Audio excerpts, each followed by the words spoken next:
Welcome back to California and beyond. Today, we are in Episode 3, Electric Vehicles, Policy, and Daily Life.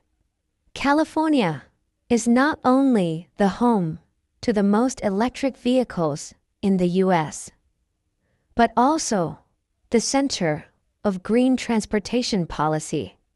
We will explore the politics behind electric vehicle decisions, the technology, the social impact, and the everyday experiences of residents. What role does California play in the electric vehicle industry? It matters. California accounts for about 40% of all electric vehicles in the U.S. Tesla, the global EV leader, is headquartered there. And the state has enacted pioneering policies, such as requiring all vehicles sold to be zero emission by 2035. Does that mean California is ahead of the rest of America? Exactly. For decades, California has had the power to set its own emission standards that are stricter than the federal ones. This power forces other states and automakers to follow suit. So what California does has an impact far beyond its borders. What is the most important policy on electric vehicles? These include Advanced Clean Cars Program, requires a gradual increase in the number of zero-emission vehicles each year. Ban on new gasoline vehicles from 2035, a historic milestone. Incentives and rebates. EV buyers receive rebates ranging from $2,000, $500, depending on the program. Infrastructure, investment. States spend billions of dollars to build a network of fast charging stations on highways. So how do people react to this policy? There are two camps. Many support EVs because they save gas and reduce pollution. But there are also concerns. The price of the cars is still high. There are not enough charging stations, and the environmental impact of batteries when exploited. So what about current technology to make electric cars? Electric vehicles have advanced rapidly. Battery, from 100 to 150 kilometers capacity, now 400 to 500 kilometers, is popular. Some high-end models reach more than 600 kilometers. Fast charging, 350 kilowatts.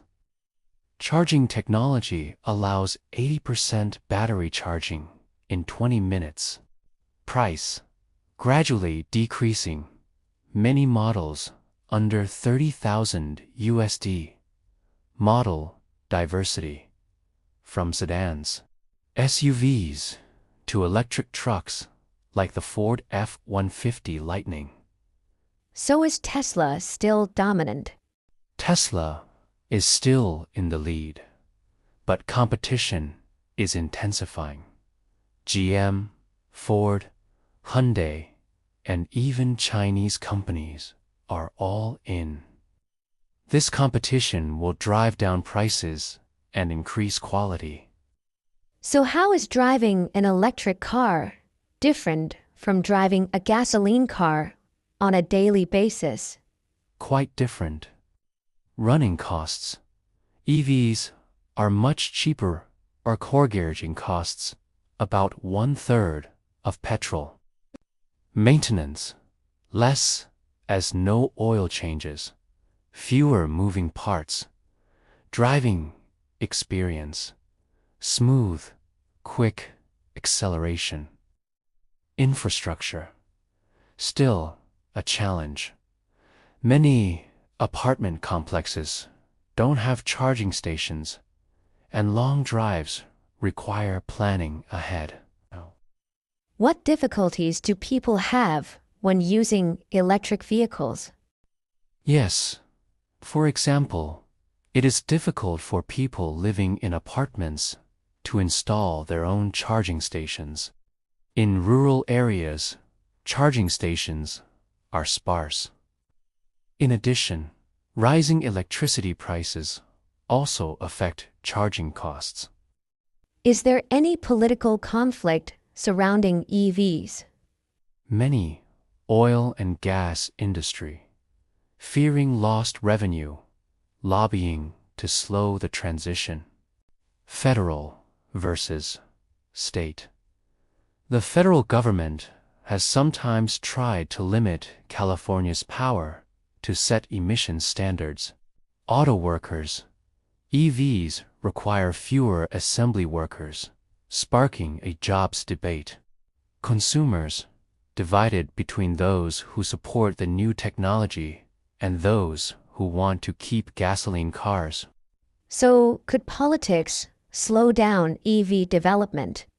Maybe. But the overall trend is irreversible. The world is moving toward electric vehicles, and California wants to lead the way. Can EVs help fight climate change? Yes, but not perfectly. If the grid is still running on gas, EVs only reduce pollution by a fraction. Plus, mining lithium and cobalt has an environmental impact. But overall, EVs are still much better than gas cars. What about social justice? This is the key point. EVs are still expensive, driven mainly by middle-income earners and above. Policy must ensure access to lower-income earners as well through subsidies, public charging stations, and affordable EVs. So, what does the future of EVs look like in California? Bright, but not easy.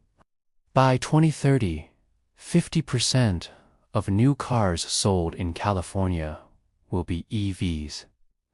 Charging networks will expand to tens of thousands of stations. Car prices will fall thanks to new battery technology and larger production scales.